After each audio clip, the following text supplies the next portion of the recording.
কিছু আত্মীয় স্বজন আছে, আবার পরিচিত মানুষজনও আছে। হ্যাঁ, কথোপকথন কইতে আইছি।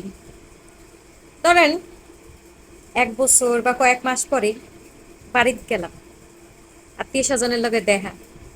কইবে কি, এমনু তুই হুগাইছো কায়? আহারে মাইয়াডা, থতমা থতমা হুগাইয়া কি হইছে আয়? আহারে, আড্ডি উড্ডি বাইরেই গেছ, কন্ডে মন্ডি বাইরেই গেছ। এমন তুই খাও না। আবার ধরেন একটু স্বাস্থ্য ভালো হইছে, হেলে কইবে কি, ওয়াল্লাহ তুই এর মোটা হইস কেমনু, কোন গুদামের চাল খাও এইরকম মোটা ও, চেহারা ডাকলে লাগতেন না হান হইছে। এটুতেই শেষ না, আরো আছে।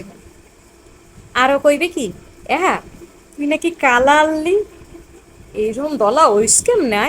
মাহ কি, আল্লাহ কি না কালা আনলি মনু, এহান এইরকম এককালে সাদা হইস, কি মাইকে হইস?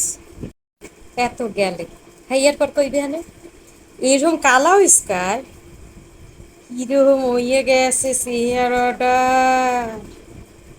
আরে মনু,